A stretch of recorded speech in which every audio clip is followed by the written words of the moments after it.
Welcome to SV study circle. ఈ వీడియోలో mark test mathematics సంబంధించినటువంటి కొన్ని క్వశ్చన్స్ మీకు ఎక్స్ప్లెయిన్ చేస్తాను. మరి ఇంతకుముందు వీడియోలో మార్క్ టెస్ట్ పేపర్ 1 అని ఎక్స్ప్లెయిన్ చేయడం జరిగింది. ఇది పేపర్ 2 అనుకోవచ్చు. కాకపోతే పేపర్ 1 పేపర్ 2 రెండు సేమే ఉంటాయి. ఎందుకంటే ఒక 9th స్టాండర్డ్ 10th స్టాండర్డ్ కొద్దిగా హై స్టాండర్డ్ ఇస్తే కొన్ని క్వశ్చన్స్ ఇస్తే దాన్ని పేపర్ 2 అంటున్నాం.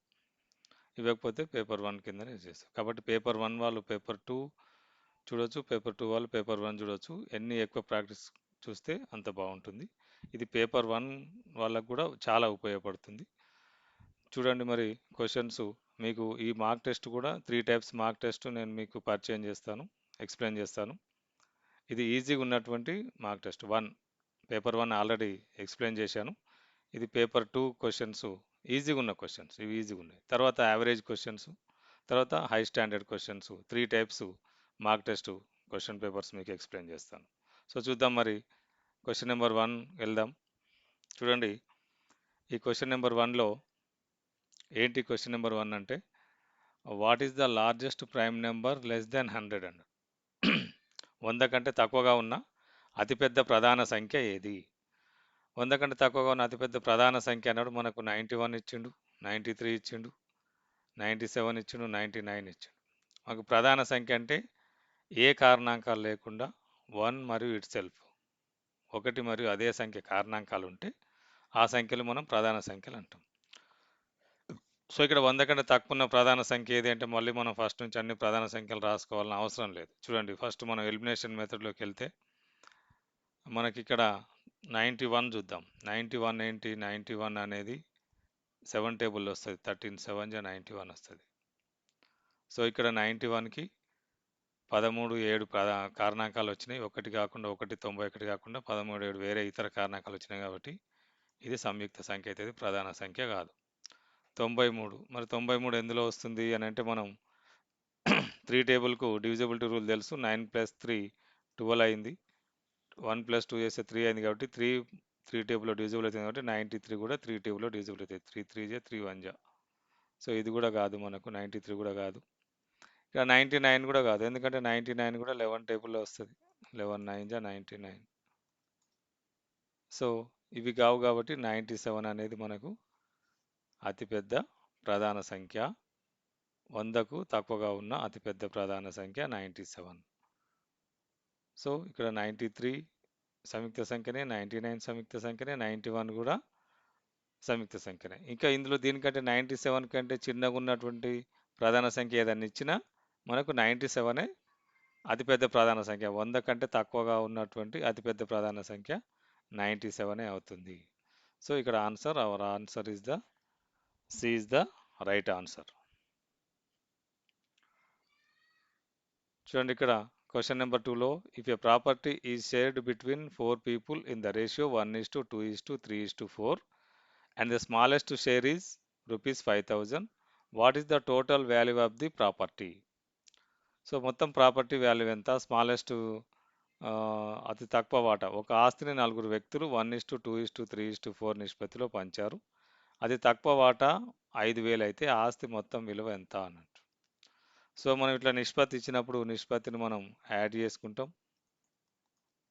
అన్నీ యాడ్ చేస్తే మనకి ఎంత వస్తుంది? 4 3 7 3 10 వస్తుంది. అతి తక్కువ ఉన్నటువంటి వాల్యూ ఎంత ఉంది మనకు? అతి తక్కువ value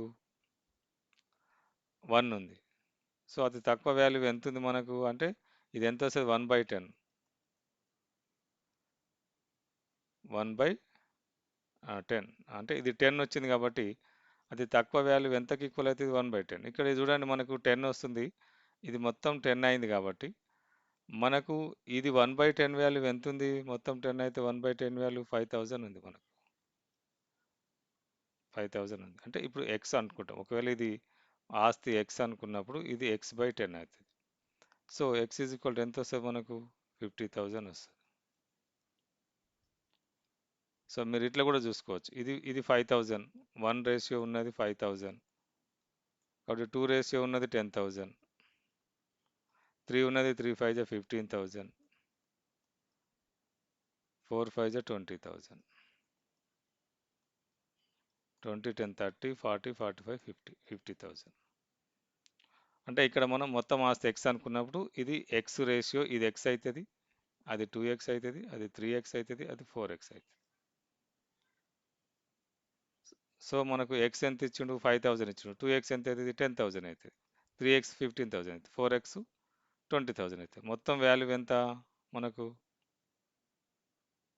50,000. So 50,000 B is the right answer, second one. యాక్చువల్గా దీని సొల్యూషన్ మనం అన్ని ఎక్స్లు కూడి 10x ఈజ్ ఈక్వల్ టు రాసేస్తాం. మొత్తం వాల్యూ ఇయ్యలే కాబట్టి ఓన్లీ ఫస్ట్ వాల్యూ వేయచ్చు, ఎక్స్ వాల్యూవే రాస్తాం, అందుకని x/10 రాసినాం ఇక్కడ మనం. మొత్తం దాని రేషియో ఎంత ఉంటుంది, x/10 ఉంటుంది, x/10 5,000 కాబట్టి x ఈజ్ ఈక్వల్ టు 50,000, మొత్తం ఆస్తి 50,000 వస్తుంది.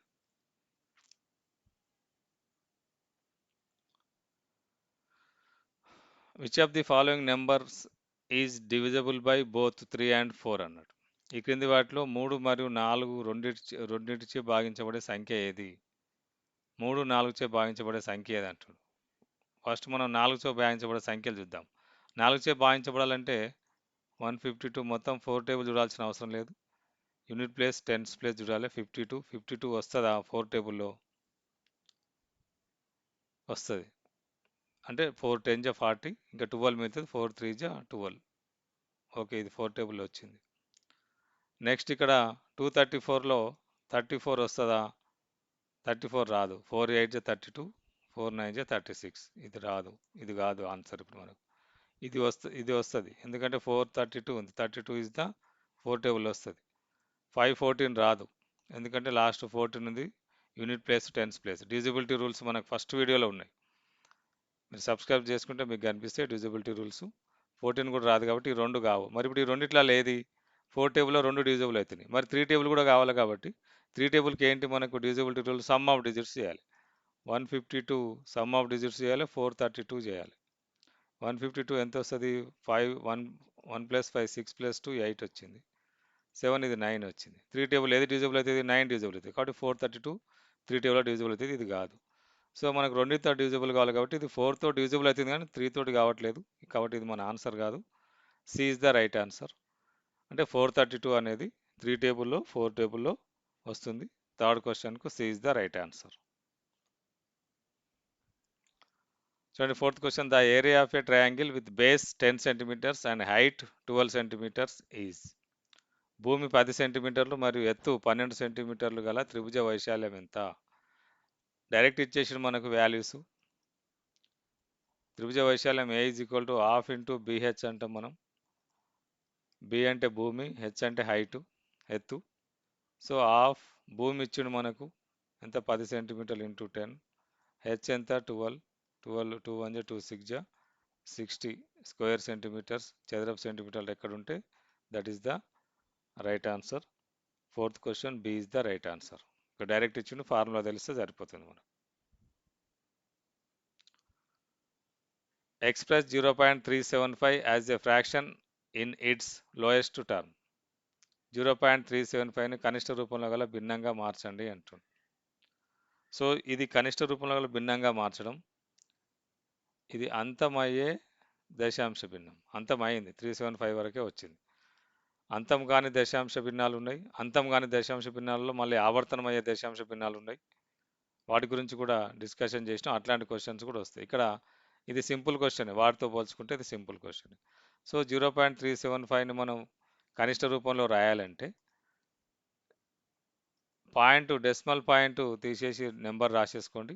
ఈ డెసిమల్ పాయింట్ బదులు డినామినేటర్లో ఒకటి పెట్టేసి డెసిమల్ పాయింట్ తర్వాత ఎన్ని డిజిట్స్ ఉంటే అన్ని జీరోస్ రాయడం, అంతే. 375/1000 వచ్చింది. 375/1000 అనేది మన ఇచ్చినటువంటి ఆప్షన్స్లో లేదు కాబట్టి ఏ టేబుల్లో క్యాన్సిల్ అవుతుంది, మనకు 5 టేబుల్ క్యాన్సిల్ అవుతుంది కాబట్టి సింపుల్ 5 టేబుల్ తీసుకుంటే 5 200ల 5 7 35, 25 ఉంటుంది, 5 5 సో 75/200, అది కూడా లేదు ఇక్కడ. మళ్ళీ 5 టేబుల్ 5 4 0, 5 1 5 5 సో 40, మళ్ళీ 5 టేబుల్ 15/40, 5 3 5 8 3/8. సో 3/8 ఎక్కడుంది మనకు, first is the right answer 3/8.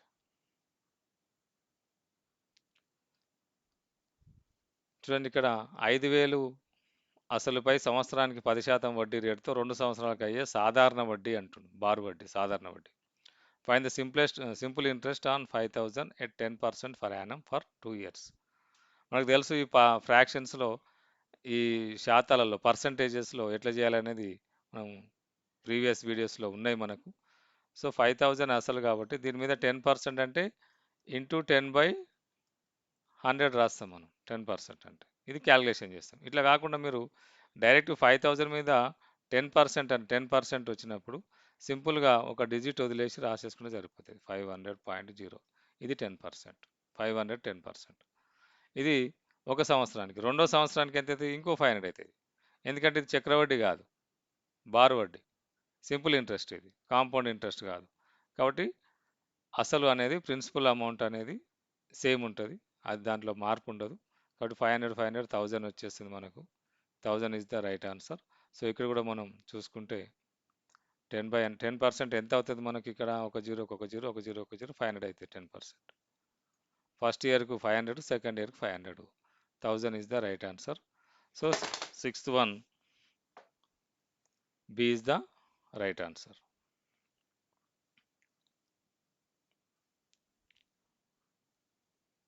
చూడండి ఇక్కడ the supplementary of an angle of 75 degrees is 75 degreesకి సప్లిమెంటరీ యాంగిల్ ఏది అని అన్నాడు. కోణానికి సంపూరక కోణం ఎంత అని అన్నాడు. సో సంపూరక కోణాలంటే ఎంత ఉండాలి? 180 ఉండాలి. ఏవైనా రెండు కోణాల మొత్తం 180 వస్తే అవి సంపూరకాలు. ముందు వీడియోలో కూడా పూరక కోణాలు వచ్చింది, దానిపైన కొద్దిగా కామెంట్ కూడా చేసిరు, పూరక కోణాలంటే 180 అవుతుంది కదా అని. కాదు, ఇక్కడ క్లారిటీ ఇస్తున్నా చూడండి. పూరక కోణాలంటే, పూరక కోణాల క్లారిటీ ఇస్తున్నా. పూరక కోణాలంటే ఇప్పుడు 50 40 ఉన్నాయి అనుకోండి, ఇవి పూరక కోణాలు. వీటి మొత్తం 90 అవుతుంది కాబట్టి ఇవి పూరక కోణాలు అయినాయి. కాబట్టి ఈ రెండింటి మొత్తం ఎంత అని అడిగిండు అక్కడ. రెండు పూరక కోణాల మొత్తం ఎంత? 90 డిగ్రీలు. సో 45 45 పూరక కోణాలు, వీటి మొత్తం ఎంత? 90 డిగ్రీలు. ఇవి పూరక కోణం. 45కి ఒక 45 పూరక కోణం, ఈ 45కి ఈ 45 పూరక కోణం, 50కి 40 పూరక కోణం, 40కి 50 పూరక కోణం. సపోజ్ ఎగ్జాంపుల్ 50 60 ఉంది అనుకోండి, ఈ రెండు పూరక కోణాలు కావు. ఇక్కడ 50 పూరక కోణం వచ్చింది, కానీ ఇక్కడ రాదు. ఎందుకంటే దాని సెకండ్ యాంగిల్ మీద డిపెండ్ అయి ఉంటుంది, అది పూరక కోణమా కాదా అని. కాబట్టి రెండు పూరక కోణాల మొత్తం 90 వస్తుంది. 90 వస్తేనే అవి పూరక కోణాలు అవుతాయి. కాబట్టి రెండు పూరక కోణాలు మొత్తం 90, 180 కాదు, 90 కాదు, సంపూరక కోణాలు అవుతాయి అవి. 90 అనేది సంపూరక కోణాలు. ఈ రెండింటి మొత్తం 180 అవుతుంది, కాబట్టి ఈ రెండు సంపూరక కోణాలు. సో ఇక్కడ 75కు ఎంత యాడ్ చేస్తే మనకు 180 వస్తుంది? లేకుంటే 180లోంచి 75ని సబ్ట్రాక్షన్ చేసినా సరిపోతుంది, 105 వస్తుంది. So 105 is the right answer. So 105 75 రెండు సంపూరక కోణాలు, వాటి మొత్తం 180. రెండు సంపూరక కోణాల మొత్తం ఎంత అంటే 180 చెప్పాలి, మళ్ళీ 360 చెప్పొద్దు, 180 180 అని చెప్పొద్దు. సో రెండు సంపూరక కోణాల మొత్తం, ఈ రెండు సంపూరక కోణాలు ఇప్పుడు ఏంటివి? 75 105 అనేటివి సంపూరక కోణాలు. వీటి మొత్తం ఎంత అవుతుంది? 180. సంపూరక కోణాల మొత్తం 180, పూరక కోణాల మొత్తం 90.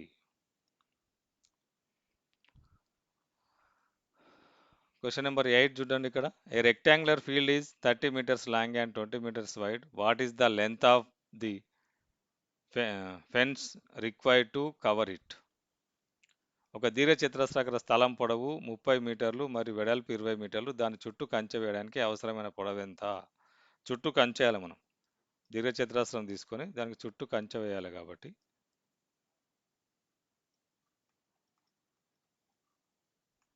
చుట్టూ కంచేయాలంటే ఇది మొత్తం వస్తుంది. ఏబి వస్తుంది, బీసీ వస్తుంది, సిడి వస్తుంది, డిఏ వస్తుంది. చుట్టూ అంటే చుట్టుకొలత అన్నట్టు. చుట్టుకొలత ఏమవుతుంది? ఇది ఎల్, ఇది బి, ఇది కూడా ఎల్, ఇది కూడా బి అనే సమానం. L plus B plus L plus B, రెండు ఎల్లులు రెండు బిలు, 2 ఇంటూ ఎల్ ప్లస్ బి, ఇది చుట్టుకొలత. ఎల్ ఎంత ఇచ్చిండు మనకు? 30 మీటర్లు ఇచ్చిండు. వెడల్పు ఎంత ఇచ్చిండు? 20 మీటర్లు ఇచ్చిండు. సో 2 ఇంటూ 50 ఎంత? 100 మీటర్లు. 100 మీటర్ల కంచె వేయడానికి అవసరమైన పొడవు ఎంత కావాలి మనకు? 100 మీటర్లు కావాలి. ఈ కొలతలు ఉన్నటువంటి దీర్ఘచతురస్రానికి 100 మీటర్లు కావాలి. 8B is the right answer.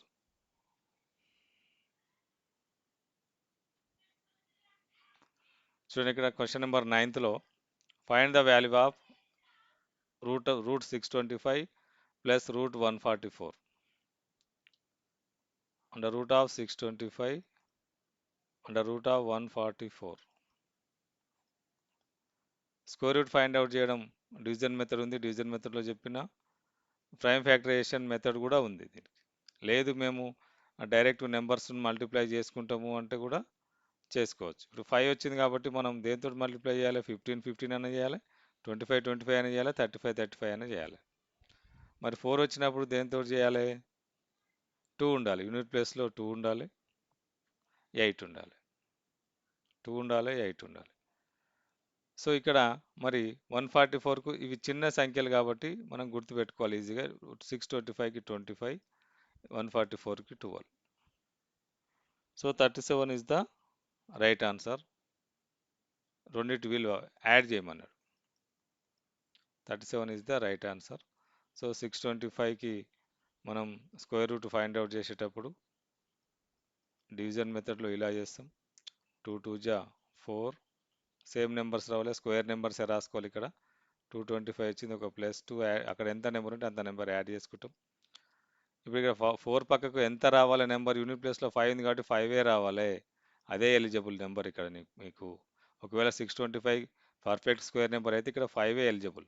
5 5 జా 25, 2 5 4 జా 20, 22 సరిపోయింది. 144 చూద్దాం. అంటే బార్ నెంబర్స్ బార్ పెట్టుకుంటాం ఇక్కడ. ఫస్ట్ 2 డిజిట్స్కి 1 డిజిట్, 1 1 జా 1, 44 రాసినాం. 1కు +1 చేస్తాం, 2 రాస్తాం. ఇక్కడ ఎంత వస్తే ఇక్కడ ఎంత రావాలి మరి? యూనిట్ ప్లేస్లో 4 ఉంటే 2 కానీ 8 కానీ వస్తుంది.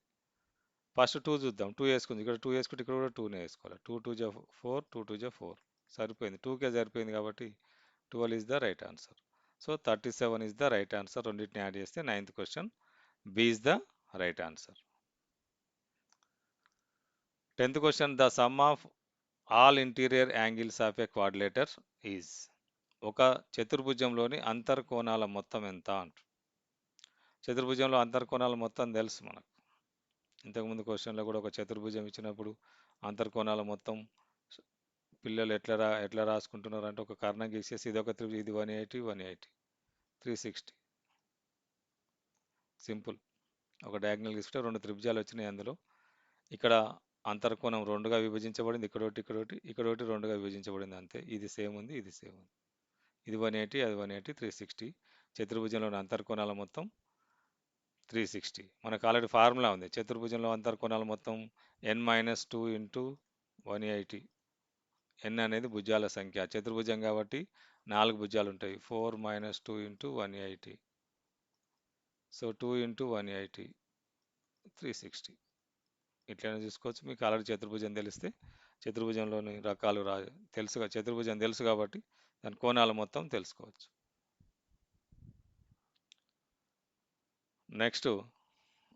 Next question. అతి చిన్న 6 అంకెల సంఖ్యకు పూర్వపదం ఏది? Predecessor. The predecessor of the smallest 6 digit number is 6 digit number is 6 digits number మనకు తెలుసు. స్మాలెస్ట్ 6 డిజిట్స్ నెంబర్ అంటుండే. స్మాలెస్ట్ అన్నప్పుడు అన్ని జీరోలు వస్తాయి, హైయెస్ట్ అన్నప్పుడు 9లు వస్తాయి. స్మాలెస్ట్ అన్నప్పుడు ఒకటి రాసుకోవాలి, ఒకటి పక్కకి. ఇప్పుడు 6 డిజిట్స్ అంటుండే కాబట్టి అన్ని కౌంట్ చేయాలి, ఒకటి కూడా కౌంట్ చేయాలి. 1 2 3 4 5 6. ఇది అది ఎంత వస్తుంది అనే తర్వాత 1లు 10లు 100లు 1000 10,000 లక్ష లక్ష వచ్చింది. అంటే అతి చిన్న 6 అంకెల సంఖ్యకు పూర్వపదం అంటే దానికి ముందున్న పదం ఏది అంటుండు, ముందున్న సంఖ్య. మరి దీంట్లోకి ఒకటి తీసేస్తాం మనం. 9 9 9 9 9 5 9s ఎక్కడ వచ్చినాయి? First is the right answer. So simple questions ఉన్నాయని మనం నెగ్లెక్ట్ చేయొద్దు. సింపుల్ క్వశ్చన్ దగ్గర కూడా అప్పుడప్పుడు మిస్టేక్స్ చేస్తూ ఉంటారు. ఇదే కదా సింపుల్. ఎగ్జామ్ అయిపోయిన తర్వాత అనిపిస్తుంది, అరే చిన్న క్వశ్చన్ ఆన్సర్ రాంగ్ చేసి వచ్చినాను. చూడండి question number 12. If a car travels 240 kilometers in 4 hours, what is its speed in metres per second? ఒక కారు 4 గంటల్లో 240 కిలోమీటర్లు ప్రయాణిస్తే దాని వేగం సెకనుకు ఎన్ని మీటర్లు? సింపుల్, ఏం లేదు. చూసుకోండి, 4 అవర్స్లో 240 కిలోమీటర్స్ ప్రయాణించి 4 అవర్స్, ఇది కిలోమీటర్స్. 1 అవర్లో ఎంత అవుతుంది మరి? 240/4 అవుతుంది, 60. అంటే 60 మినిట్స్కి 60 కిలోమీటర్స్. అంటే 1 మినిట్కి 1 కిలోమీటర్, 1 కిలోమీటర్, 1 మినిట్కి 1 కిలోమీటర్ వచ్చి 1 మినిట్కి 1 కిలోమీటర్ వచ్చి మరి దాని సెకండ్కి వేగం ఎంత అంటుండే? అంటే ఇది 60 సెకండ్స్, 60 సెకండ్స్కి 1 కిలోమీటర్ వచ్చింది. 1 కిలోమీటర్ అయితే ఎన్ని మీటర్లు మరి? ఎన్ని మీటర్లు అయితే 1 కిలోమీటర్? ఎన్ని మీటర్లు అయితే 1 కిలోమీటర్? 1000 మీటర్లు అయితే 1 కిలోమీటర్. సో మరి మనకి ఇక్కడ 60 సెకండ్స్ కాదు కావాల్సింది, 1 సెకండ్. 1 సెకండ్ కాబట్టి 60 సెకండ్స్కి ఎంత? 1 సెకండ్స్కి ఎంత అంటే 1000/60. ఒక జీరోకి ఒక జీరో. 100/6. 6 1 జా 6, 4 0, 6 6 జా 36, 4.0, అగైన్ 6 6 జా 36. వస్తూనే ఉంటుంది, 4 రిపీట్ అవుతుంటుంది కాబట్టి 16.66 ఇక్కడ ఇచ్చింది కాబట్టి we is the right answer. ఒక సెకండ్కు 16.66 మీటర్స్ కారు ప్రయాణం చేస్తుంది. చూడండి ఇక్కడ, a vendor buys apples at ₹10 for 3 and sells them at 15 rupees for 4. What is its profit percentage? ఒక వ్యాపారి 3 యాపిల్స్ ఇక్కడ రూపాయలు 10 చొప్పున కొని 4 యాపిల్స్ను 15 చొప్పున అమ్మితే అతనికి లాభశాతం ఎంత అంటారు? ఇక్కడ కన్ఫ్యూజ్ కావద్దు. ఒక డౌట్ వస్తుంది, 3 యాపిల్లను కొన్నప్పుడు 4 ఎక్కడికి వెళ్ళి వచ్చినాయి అతని దగ్గర అని డౌట్ వస్తుంది. అది కాదు ఇక్కడ. అంటే 3 యాపిల్స్ 10 రూపాయలు చొప్పున కొన్నాడు, కొని 15 రూపీస్కి 4 అమ్ముతున్నాడు అన్నట్టు. అమ్మితే అతనికి లాభశాతం ఎంత అంటుండు. సపోజ్ ఎగ్జాంపుల్, ఇప్పుడు మనం 3 ఎన్ని కొన్నాడు అనేది ఒకసారి చూసినట్లయితే ఇక్కడ 4కు టాలీ అయ్యేటట్టు కంపేర్ చేసుకోవాలి మనం. 4 యాపిల్స్కి టాలీ అయ్యేటట్టు కంపేర్ చేసుకోవాలి. ఇప్పుడు 12 యాపిల్స్ కొన్నాడు అనుకోండి, 12 యాపిల్స్ కొన్నాడు, 12 యాపిల్స్ కొన్నాడు అంటే 3 యాపిల్స్కి 10 రూపీస్. ఎన్ని 3లు వస్తాయి ఇందులో? 4 3లు వస్తాయి. అంటే దీనికి ఒక 10, దీనికి ఒక 10, దీనికి ఒక 10 కాబట్టి 40 రూపీస్ అయింది. ఈ 12 యాపిల్స్ కొనడానికి అతనికి 12 యాపిల్స్కి 40 రూపీస్ అయింది, ₹40. 40 అనేది 4 టేబుల్ వస్తుందా? వస్తుంది, రైట్. 12 4 టేబుల్ రావాలి, 40 కాదు రావాల్సింది, 12 వస్తుంది. ఇప్పుడు 4 యాపిల్స్ని 15 చొప్పున అమ్ముతుండు. ఈ 12 యాపిల్స్ని 4 చేసిండు. 4 అంటే ఎన్ని వస్తాయి? ఇలా 4 3 4s వస్తాయి. ఒకటొకటి 15కి అమ్ముతున్నాడు. ఈ 4 యాపిల్స్ని, ఈ బంచ్ 4ని, ఈ గ్రూప్ ఆఫ్ 4ని 15కి అమ్ముతున్నాడు. ఎంత వచ్చింది అతనికి? 45 వచ్చింది. అదే 12 యాపిల్స్ని ఎంత కొన్నాడు? 40కి కొన్నాడు. ఎంతకు అమ్మాడు? 45కి అమ్మాడు. అంటే ఇక్కడ 3 చొప్పున కొని 4 చొప్పున అమ్ముతున్నాడు. మరి కొన్న వేల ఎంత? 40. అమ్మిన వేల ఎంత? 45. ఎక్కువ ఉంది కదా, లాభశాతమే అడుగుతున్నాడు. ఎంత ఎక్కువ ఉంది? లాభం ఎంత అతనికి? ప్రాఫిట్ ఎంత? లాభం ఎంత? 45 minus 40, selling price minus cost price ఎంత? 5 రూపీస్ లాభం. మరి 5 రూపీస్ ఎంత పర్సంటేజీ? లాభశాతం కానీ నష్టశాతం కానీ కొన్న వేల మీదనే డిపెండ్ అయి ఉంటుంది, అమ్మిన వేలతో సంబంధం లేదు. సో ఇది లాభశాతం ఎంత మరి? లాభం బై కొన్న వేల ఇంటూ 100. లాభం ఎంత? 5 రూపీస్. కొన్న వేల ఎంత? 40 ఇంటూ 100. ఒక జీరో క్యాన్సల్, 2 5 జా 2 2 జా అంటే ఎంత? 25/2. 25 లాభం ఎంత? 12.5. లాభశాతం ఎంత? 12.5. మీరు ఇక్కడ 12 యాపిల్స్ తీసుకునే చెప్పిండు కదా అనుకోవద్దు. మీరు 3 టేబుల్ వచ్చేటివి వేరే తీసుకొని అవి 4 టేబుల్ వచ్చేటట్టు తీసుకొని చేయండి, ఇంతే పర్సంటేజ్ వస్తుంది. ఇప్పుడు 32 తీసుకోండి యాపిల్స్, 3 టేబుల్ వస్తుంది, 32 రాదు. 33 రాదు. అంటే 4 టేబుల్‌లో కూడా వచ్చేటట్టు ఉండాలి అది. 4 టేబుల్ ఉండేటట్టు 36 తీసుకోండి. 36 3 టేబుల్‌లో వస్తది. 4 టేబుల్‌లో వస్తది. అప్పుడు చూడండి. ఇవి ఎన్ని 3లు వస్తాయి? అక్కడ ఎన్ని 4లు వస్తాయి? ఎంత లాభం వచ్చింది? లాభం పర్సెంటేజ్ తీసుకుంటే మీకు 12.5 వస్తుందా లేదా తెలుస్తుంది. ఇక్కడ కన్‌ఫ్యూజ్ కావద్దు. ఇది చాలా కన్‌ఫ్యూజన్‌గా ఉన్నటువంటి క్వెషన్. 3 యాపిల్స్ తీసుకొని 4 యాపిల్ ఎట్లా అమ్ముతాడనేది కన్‌ఫ్యూజన్ క్వెషన్. కన్‌ఫ్యూజ్ కావద్దు. Okay. Next question number 14. Which of the following is an improper fraction? క్రింది వాటిలో అపక్రమ భిన్నం ఏది? ఆల్రెడీ తెలుసు మనకు అపక్రమ భిన్నం అని అంటే లవము ఎక్కువ ఉండాలి. లవము greater than or equal to హారం. ఇది అపక్రమ భిన్నం. సో ఎక్కడుంది మరి 2/3లో లవం తక్కువ ఉంది. ఇది కాదు, ఇది క్రమ భిన్నం. 5/7లో కూడా తక్కువ ఉంది. 1/2లో కూడా తక్కువ ఉంది. 9/4. చాలా సింపుల్ క్వశ్చన్ అడిగింది ఇది. ఇక్కడ చూడండి 15. The HCF of 2 coprimes numbers is always. రెండు పరస్పర ప్రధాన సంఖ్యల గాసాబా ఎల్లప్పుడూ దేనికి సమానం? వాటి లబ్ధానిక, జీరోక, ఒకటిక, వాటి మొత్తానిక? పరస్పర ప్రధాన సంఖ్య కోప్రైమ్స్ అంటే ఏంది మరి? కోప్రైమ్స్ అంటే వాటి HCF ఆర్ GCD ఏదైనా ఒకటే. 1 వస్తే కోప్రైమ్స్. అంటే ఆ సంఖ్యలకు హైయెస్ట్ కామన్ ఫ్యాక్టర్ 1 ఉంటుంది. 1 వేరే టేబుల్లో అవి ఓవిగా 5 8 ఉంది సపోజ్ ఎగ్జాంపుల్. ఇవి ఏ టేబుల్లో రావు, ఓన్లీ 1 టేబులే వస్తాయి. 1 టేబుల్లో మాత్రమే డివిజబుల్ అవుతాయి 2. వేరే టేబుల్లో 2 డివిజబుల్ కావు. 2 టేబుల్లో 8 వచ్చినా 5 రాదు. 5 టేబుల్లో 5 వస్తే 8 రాదు. సో అట్లా ఇవి కోప్రైమ్స్ అంటాం. కాబట్టి వాటి గాసాబా ఎప్పుడు ఎంత ఉండాలి? కోప్రైమ్స్కి 1 ఉండాలి. 0 కాదు, వాటి లబ్ధం కాదు, వాటి మొత్తం కాదు. కోప్రైమ్స్ 1 1 వాటి GCD 1 వస్తే అవి కోప్రైమ్స్. సో ఇక్కడ మీకు ఈ వీడియోలో 15 క్వశ్చన్స్ ఎక్స్ప్లెయిన్ చేయడం జరిగింది.